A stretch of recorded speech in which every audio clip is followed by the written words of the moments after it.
Nagaa jirtu inni Yoobsan Abbabeetii. Yoobsan miidiyaa YouTube laayik sheer sabskiraayib gochuun dagatina. Egaa akkuma yeroo kaanii barnoota sirna gadaa kutaa tokkoffaa kaasnee hanga kutaa saddeetti kan ilaalaa turre keessa deemne jechuudha.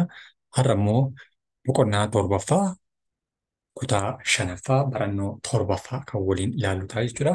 Barannoo ja'affaa keessatti faaruu jilaa fi jila kan jedhu keessatti ilaallee dabarree har'a immoo jarmiyaalee siinqee kan jedhu ilaalla. Gararraatti yookiin immoo faaruu jilaa keessatti kallattii adda addaatiin karaa ittiin jarmiyaaleen dubartootaa kabajamu yookiin immoo mirgi dubartootaa karaan itti kabajamu akkasuma uwwaa mata duree jedhu keessatti ilaallee turre jechuudha.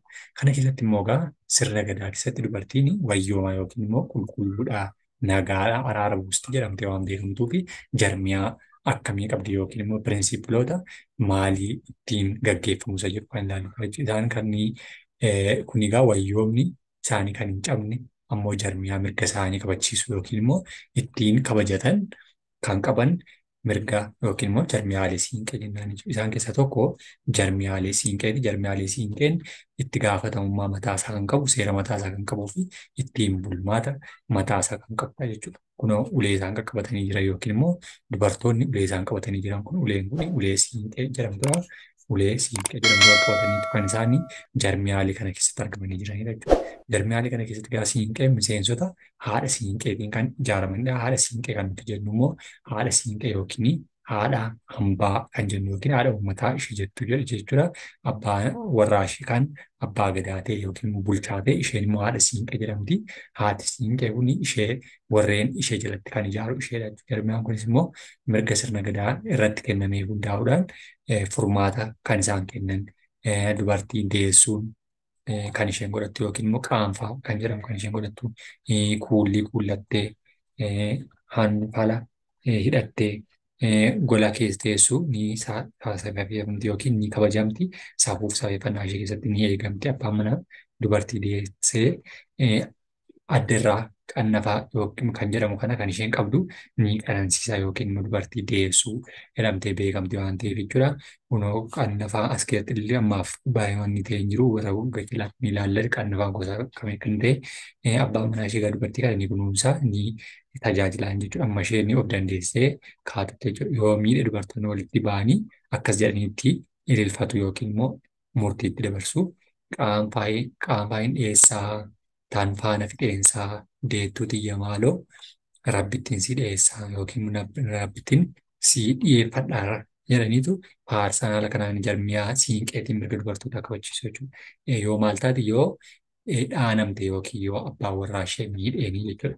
Kanaatiin kan isaan jarmiyaa sirna siinqee kana kabachiisan akkasuma dhiira diinqa yookiin gola seenee dubartii siinqeetti dhiyeessite siinqee qabattee yakkee yookiin rukkute gamtaan baaniitti ililfatanii murtee seerritumeen adabsiisu jechuudha.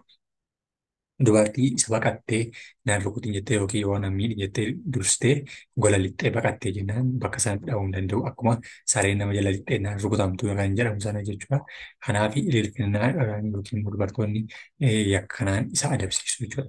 Kana malees immoo akkaataa tasa yoo ilmi haadha yakkee dubartoonni walitti yaabanii ililfatu sana booda jaarsi bahee maal godhaa akka seera gadaatti murteessuu taasisu jechuudha. Murtiin kunis immoo kan jalqabaa uummanni bahee dhaanu yookiin immoo adabbiitti laatu. Kan ittiin aanu immoo qalee maree irraa fixachuudha jechuudha. Yookiin immoo horii isaa akka adabbii isaatti qaleetu maal godhachuudha maree yookiin fixachuudhaan irra naannessee sirna sana raawwachuutiin kan inni ofirraa baasu jechuudha. Haadhatti wayyaa uwwisee daadhii booka naqee akka tuftuuf taasifamaa jechuudha. Yeroo ililfatus akka haala kanaatiin kan inni maal ta'u jechuudha. Kan inni sirnoota kana gaggeessu jechuudha. Intala aayyaa dhageettee oduunsi geettee ilmatu na yakke dhageettee oduunsi geettee oduunsi bira geessee jechuudha. Jedhaniitu mormii qaban ibsatu jechuudha. Kanaan dubartoonni seera kana ergatumanii booddee ergasituma irratti irra labsanii booddee haatisaa tuftiifi jechuudha. Yookiin immoo safuu dhiiseeraa fi sii dhiiseen jira jettiin jechuudha. Sirna gadaa keessatti dubartiin wayyuudha. Dubartiin ulfaa fi kabaja guddaa qabdi. Abbaan warraa yoo itti caarellee yookiin sabbataan dhaana malee miidhaa hamaa irraan hin gahu. Garuu yoo aare yookiin immoo aarellee isa jedhudha namni kan biraa darbee ishee tuqee seera jarmiyaa siinqeetiin sa'a irraa qaluun adabamaa jechuudha. Sa'a adabamaa jechuun sa'a qalee hawaasa nyaachisee adabbii sana adabamaa jechuudha. Jarmiyaan siinqee mirga dubartootaa kabachiisuu qofa osoo hin taane gahee biraas ni qabaata. Wal dhabdeen gosa gidduutti yoo dhalatee dubartiin siinqee qabattee ilaalfattee walakkaa lolaa seentee waraanni battalumatti akka dhaabbatu gooti. Lolli gosaa yookiin walii waliin yoo ka'e illee dubartiin siinqee ishee qabattee gidduu galteenaan lolli dhiirri bakka sana gidduu isheen galtee jennaan bakka sana gidduutti rukutuu hin danda'u. Sababni isaa immoo dubartii rukuteenaan hin faana safuu sana cabee jedhameetu hawaasa keessatti jibbamaa waan ta'uuf dubartii rukutamtu gidduutti dheetu walirraa deebi'a jechuudha. Wal loluu hin danda'u jechuudha. Yeroo ilaaltotas maal jedhanii ture jechuudha. Ani waraana hin qabu. Dubartiin waraana hin qabu mataa ishee waan taateef siinqee xiyya sootii qabadhee ani humna hin qabu. Waaqa kiyya mootii kadhadhee waaqarraa kadhee hin dhabu. Maaf dhabaa kan jiloo qabu jedhanii faarfachuun lalla'aamsu jechuudha. Dubartiin siinqee qabattee warra nagaa hawaasa eegsisuuf ka'an shokokiin darbatiin sobdeen dhaadatiin moo'ii injifannoon galii jettee siinqee maal gooti jedhu looksifteetu gaggeessitiin jechuudha yeroo inni gara lolaatti kuusi jechuudha. Gama birootiin ammoo balaa fi badii hawaasa irratti dhufuuf deemu hambisuuf siinqee ishee qabattee maal gooti waaqa kadhatti. Kunis siinqee qabattee malkaa buutee rakkoo hawaasa mudate sana akka fala argatu yaa waaqni nutti araaramii jechuun ilfataa waaqa kadhatanii jechuudha. Waaqnis kadhaa ishee ni dhagahaa fi akkasuma miseensota gosa tokko jalaa qabeenyi balaa tasaan jalaa barbadaa'e yoo hiyyoome yookiin yoo rakkate siinqee qabatanii maal godhu hirpha kadhatuu fi dubartiin siinqee qabattee kabajaa fi ulfina waan qabduuf hawaasnis hirpha isaan kadhatan sana ni kennuufi jechuudha. Kanaan jarmiyaalee sirna siinqee ni gaggeeffama jechuudha. Mirgi dhiiraa fi dubaraa hawaasa keessatti haala wal madaaluun akka hojiirra oolu taasisa. Kanaafuu jarmiyaan siinqee mirga dubartootaa kabachiisuu irra darbee kan rakkateef illee birmatee rakkoo baasa jechuudha. Kanaaf jarmiyaaleen siinqee haala kanaatiin sirnaaf seera mataasaa danda'e qabaata jechuudha. Inni kan biraanii caaseffama Oromooti boqonnaa 8ffaan ammas Yoobsan miidiyaa YouTube chaanel laayik sheer sabskiraayib gochuu hin dagatinaa. Eeyyega ammas immoo boqonnaa 8ffaa keessatti caaseffama Oromooti. Caaseffama jechuun walitti qabama yookiin gurmaa'insa isa jennudha. Gadaan akkuma sirna bulchiinsa kamiiyyuu caasaa ijaarama hawaasaa qaba. Haalli caaseffama isaa immoo xinnaa irraa gara guddaatti ijaaramanis immoo maatii. Maatii jechuun lamaaf lamaa olirraa jalqaba warra ta'a. Maatiin sun immoo baay'ee adeema warra ta'u ollaa naannoo waliin ollummaa qabaatu reera ta'u ollaarra darbanii ganda ta'u gandarra dheeda yookiin immoo kutaa gooxii tokko ol darbanii ganda guddaa tokko ta'u gandarraa immoo yaa'a yookiin gabalaa fi gumii caffee ta'u jechuudha. Bakka aanolee godina isa jennutti jechuudha. Haala kanaatiin deemaa jechuudha. Gumii caffeedha, yaa'a gabalaa isa guddaadha, dheedadha, reeradha, ollaadha, warradha, maatiidha jechuudha. Asii ol gaafa deemu haala kanaatiin caaseffama maatii tokko ijaaruu dandeenya jechuudha. Caaseffama ijaarsa hawaasaa Oromoo keessatti kan jalqabatti miseensi maatii tokko kan ta'an abbaa manaa, haadha manaa fi ijoolleen caaseffama maatii tokko jedhamu. Isaan warra jalqabaa yookiin immoo maatiin jalqaba hundeen isaanii maalirraa ka'a? Maatii tokko haadha abbaa ta'aniitu jechuudha. Nooti abbaa haadha lamaan kanarraa jalqaba taansi maal ta'e ijoolleedha jechuudha. Maatii tokko. Maatiin tokko hoogganaan abbaa manaatii. Abbaa manaa yeroo ta'u bakka abbaan manaa hin jirretti immoo haadha manaadha.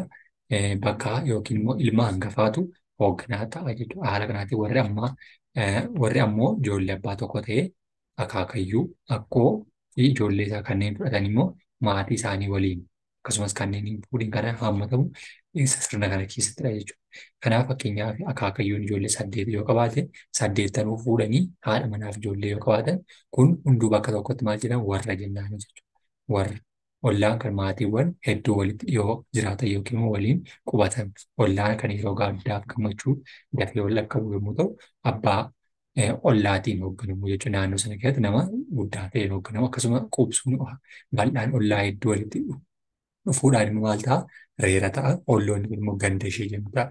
Ta'ee erga abbaa reeraatiin buluu yookiin abbaa uleessa jennuun jechuudha. Bu'uurri yookiin giddu galeessi hundeeffama seeraa walitti hidhaminsa yookiin walitti fayyadaminsa dinagdee isaa immoo hara yookiin eeladha. Eela yookiin immoo hara bishaan bakka dhugaatii loon yookiin dhugaatii namaa walitti isaan fidudha. Lafa dheedumsaa qonna hawaasni waliin qabudha. Hawaasni iddoo adda addaatti walitti dhufe iddoo tokkotti haraa yookiin eela fayyadamu yookiin tikaa wal dhaqqabu reera jedhama. Namootni reera tokko keessa waliin jiraatan immoo torban keessatti guyyoota hedduu dhimmoota hawaasummaa fi dinagdee irratti walitti dhufuun mirgi marii gaggeessu akka ollaa guyyaa guyyaan walitti dhufuu dhabanillee hawaasni reera tokko keessa jiru jiraatu waliin hidhaminsa dinagdee bulchiinsaa fi hawaasummaa cimaa ni qabaatu jechuudha. Isaan kunis haaluma sanaan deema jechuudha. Dheeda jechuun ammoo reera hedduutu walitti dhufeedhaan dheeda ta'a jechuudha. Yeroo baay'ee bu'uurri yookiin giddugalli hundeeffama dheeda jiloota adda addaa irratti wal qaqqabanidha jechuudha. Dheeda yookiin jila yeroo sagantaa adda addaa wal qaqqaban isaan kun immoo dheeda jedhamu jechuudha. Akkasuma caaseffama Oromootti uummanni bakka garaa garaatti walitti dhufee gabaa tokko walitti dhaabbatu kan dheeda tokko keessa waliin jiraatanidha jechuudha. Gandoota tokko tokko keessa walitti dhufanii gabaa kan isaan jiraatan. Uummanni dheeda tokko keessa waliin jiraatu akkasumas hawaasa reera tokko keessa waliin jiraatu immoo torban keessatti guyyoota hedduu dhimma diinagdee hawaasummaatti walitti hin dhufan. Sababni isaa waaree fi qonnaan waan waliin dhaqqabneef jechuudha. Kana jechuun namootni dhuunfaa haalaa fi yeroo barbaadanitti walitti dhufuu ni danda'u. Malee akka hawaasaatti dhimmi diinagdee hawaasummaa fi bulchiinsa guyyaa guyyaatti walitti isaan fidu hin jiru jechuudha. Garuu quubsumaa walirraa faffagaatanis hanqina margaa fi bishaan yoo jiraate walitti dhufuudhaan walitti kan isaan fayyadamanidha jechuudha.